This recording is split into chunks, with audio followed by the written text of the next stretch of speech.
இந்தியாவில் இணைய மோசடிகள் கடந்த சில ஆண்டுகளாக அதிகரித்து வருகிறது.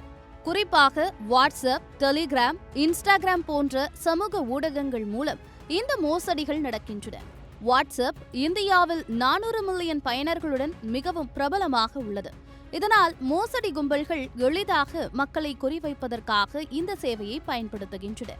2024ஆம் ஆண்டின் முதல் 3 மாதங்களில் வாட்ஸ்அப் மூலம் 43,797 மோசடி புகார்கள் பதிவு செய்யப்பட்டுள்ளன. அதேபோல் டெலிகிராம் மூலம் 22,680 மற்றும் இன்ஸ்டாகிராம் மூலம் 19,800 புகார்கள் வரும் வகையில் மோசடிகள் அதிகரித்துள்ளன. இந்த மோசடி முறையில் மோசடி நபர்கள் உங்கள் நெருங்கிய நண்பர் அல்லது உறவினராக ப்ரீடெண்டிங் செய்து தற்செயலாக OTP கேட்டுக்கொள்கிறார்கள். இதன் மூலம் அவர்கள் உங்கள் வாட்ஸ்அப் கணக்கில் உள்நுழைந்து உங்கள் தகவல்களை திருடுகிறார்கள். இந்த செயல்கள் மிகவும் ஆபத்தானவை. ஏனென்றால் அவர்கள் உங்கள் வங்கி கணக்குகள், தனிப்பட்ட தகவல்கள், உரிமைகளை எளிதாக திருடுகின்றனர்.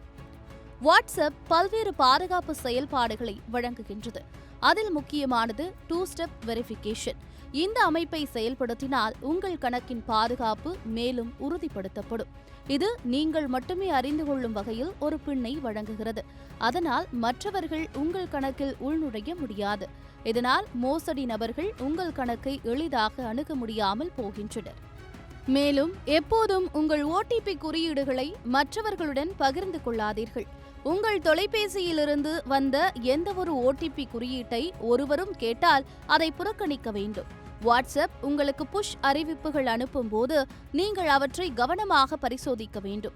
புதிய சாதனத்தில் உள்நுழையும் போது வாட்ஸ்அப் உங்களுக்கு உடனடி அறிவிப்பு அனுப்பும். இதனால் மோசடி நபர்களின் முயற்சிகளை தடுப்பது எளிதாக இருக்கும். பொதுவாக ஃபிஷிங் மோசடிகள் குறித்து எச்சரிக்கையாக இருங்கள். மோசடி நபர்கள் வாட்ஸ்அப் அல்லது வங்கிகளின் பெயரில் போலி செய்திகளை அனுப்பி உங்கள் தனிப்பட்ட தகவல்களை திருட முயல்கிறார்கள்.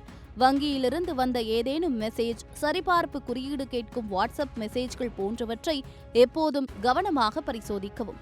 இணைப்புகளை கிளிக் செய்யாமல் உங்கள் தகவல்களை எவருடனும் பகிராமல் இருக்க வேண்டும். இது உங்கள் தனிப்பட்ட தகவல்களை பாதுகாப்பாக வைத்திருக்க உதவும். இந்த எளிய பாதுகாப்பு நடைமுறைகளை பின்பற்றுவதன் மூலம் நீங்கள் வாட்ஸ்அப் மற்றும் பிற சமூக ஊடகங்களில் மோசடிகளை தவிர்க்க முடியும்.